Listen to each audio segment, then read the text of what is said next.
आमच्यावर आणि मेन पंचकर्म केलं सगळ्यात महत्वाचं शुद्धीकरण आणि केलं. मॅडमनी खूप सपोर्ट केला आम्हाला, खूप सगळ्या गोष्टी सांगितलं सविस्तर नाही का सगळं. त्याला एक्सरसाइज आपण काही काम नाही. किती वर्ष झाले लग्नाला? 10 वर्ष 10 वर्ष कंप्लीट झाले होते.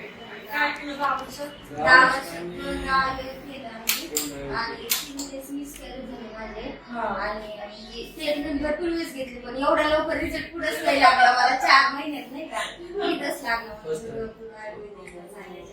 पण तुम्ही पण म्हणजे ऐकलं माझं ते महत्वाचं हो आहे. सगळं म्हणजे तुम्ही जसं आणि काही पथ्य होतं ना तुम्ही जे तसं आवाज सगळं पथ्य तेच पाळलं. आम्ही केलं.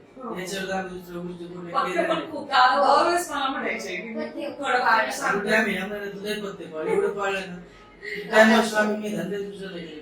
बापूचं जेवढं कसं बोलतो. करतो? हा, ते त्याच्यात पण अशी पूर्ण पूर्ण बंद. काहीच नाहीये.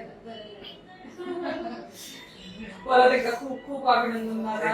अश्विनी ढाकणे आणि मोहन यांची परिस्थिती नव्हती म्हणजे ते दरवेळेस मला म्हणायचे मी त्यांना प्रजनन संस्था शुद्धीकरण करा सांगायचे तुम्ही बापूचं तर मला मोहन म्हणायचे मॅडम आमची परिस्थिती नाहीये आम्ही करेल पण थोडं हळूहळू करेल तुम्ही पण समजून घ्या आणि आज लोक खूप कारण सांगत असतात परंतु मला हे म्हणायचं की वंदे इतकं किचकट आहे जेव्हा 10 वर्ष तिच्या लग्नाला 10 वर्ष झाले 10 वर्ष म्हणजे मी पण जादूगार नाहीये तर या सगळ्या ट्रीटमेंट्स करणं गरजेचं असतं कारण सगळीकडनं फेल झाल्यानंतर पेशंट आपल्याकडे येतं तर तुमच्या शरीरात बदल आधी आम्हाला करावे लागतात तेव्हा टेस्ट पॉझिटिव्ह तर मला तळतळीने एक सगळ्यांना एक सांगणं आहे की ट्रीटमेंटचे कुठलेच साईड इफेक्ट नाहीये झालं तर तुमचाच फायदा आहे आज आपण कुठे पण IVF करतो सहज 2.5-3 लाख रुपये घालतो तेवढा तर खर्च नाही होत याचा तरी पण एक पॉझिटिव्हिटी पाहिजे मनामध्ये दोघांच्या मनात खूप पॉझिटिव्हिटी होती आणि म्हणूनच आले तर म्हणायचे इथं आले मला नक्कीच म्हणजे मला होणार म्हणजे होणार लागणार म्हणजे लागणार.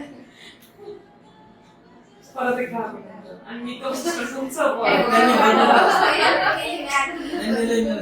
आम्ही त्यांना फोन केला तरी कुठल्याच कधी गोष्टी नाकारला नाही म्हणजे लगेच आम्हाला केलं.